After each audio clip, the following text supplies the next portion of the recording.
ഞാനിപ്പോൾ മരിച്ച അനന്തുവിൻ്റെ വീടിന് തൊട്ടടുത്തുള്ള അവരുടെ ബന്ധുവിൻ്റെ ഒരു വീട്ടിലാണുള്ളത്. ഇവിടേക്ക് ഈ വീട്ടിൽ വരാനുണ്ടായ ഒരു സാഹചര്യം, അനന്തുവിൻ്റെ കൂടെ ആ സമയത്ത് കൂടെ പോയിരുന്ന ഒരാൾ ഇപ്പോൾ നമുക്കൊപ്പം ചേരുന്നുണ്ട്. അവരുടെ തന്നെ ബന്ധുവാണ്, കസിനാണ്. എന്താണ് അവിടെ സംഭവിച്ചത് എന്ന കാര്യത്തിലൊരു വിശദീകരണം അദ്ദേഹം പറയുകയും ചെയ്യും.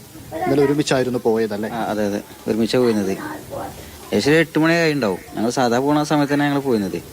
ഞങ്ങൾ മീൻ പിടിച്ച് പോരുമ്പോഴാണ് ഫസ്റ്റ് ജിത്തുവിനെ ഷോക്ക് ഏൽക്കുന്നത്.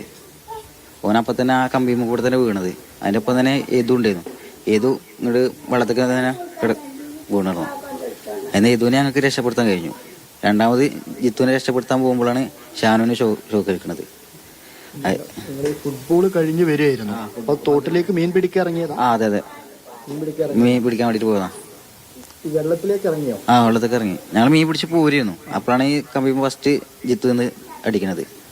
ഓനാണ് ഫസ്റ്റ് കമ്പിമ്മ വീഴണത്. വൈദ്യുതി കമ്പി കണ്ടില്ല? ഇല്ല, കണ്ടില്ല. നമ്മള് സ്ഥിരമായിട്ട് പോണതല്ലേ, അപ്പൊ ഞങ്ങൾ എല്ലാം ശ്രദ്ധിച്ചില്ല.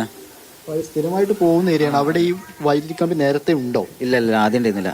ഇത് ആ പന്നിക്ക് പിടിക്കാൻ വേണ്ടി വെച്ച കെണിയാണത്. നമ്മളത് ശ്രദ്ധിക്കില്ല, ഞങ്ങൾ സ്ഥിരമായിട്ട് പോണതല്ലേ. കാല് തട്ടാണോ ചെയ്തത്? കാലട്ടി ടൈം വീണു. കാലിൽ തെറിച്ചു. അവൻ അയിമത്തനോട് വീണു.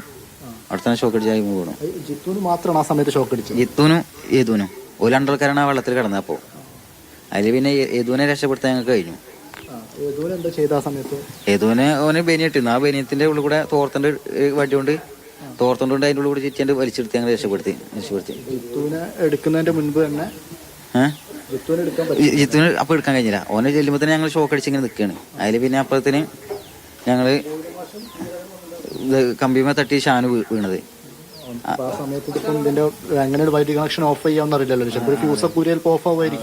അതിൽ പിന്നെ ഷാനു ഷോക്ക് അടിച്ച് വീണതിൽ ഞാൻ നേരെ തുണക്കാരൻ്റെ വീട്ടിൽ പോയി, ശരത്തിന്റെ വീട്ടിൽ തന്നെ.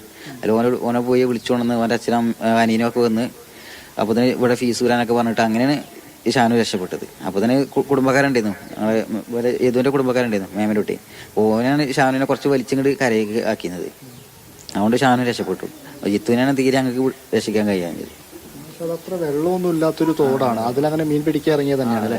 അതെ, ഞങ്ങളങ്ങനെ പോണതാണ്. എല്ലാ ദിവസവും ഇങ്ങനെ മീൻ പിടിക്കാൻ പോകുന്നതാണോ ഒരുമിച്ച്? ഇവിടെ ഉള്ള സമയത്ത് എല്ലാവരും ഒരുമിച്ച് അങ്ങനെ പോകണേ. സ്ഥിരമായിട്ട് ചെയ്യുന്നതുമാണ്. അതെ അതെ. പക്ഷെ അങ്ങനെ അപ്പൊ ഈ വൈദ്യുതി കമ്പി ഒന്നും അവിടെ ഉണ്ടായിരുന്നില്ല? ഇല്ല. മനീഷ് എന്നാണ് ഇപ്പോൾ സംസാരിച്ച ആളുടെ പേര്. മരിച്ച അനന്തുവിന്റെ കസിനാണ്.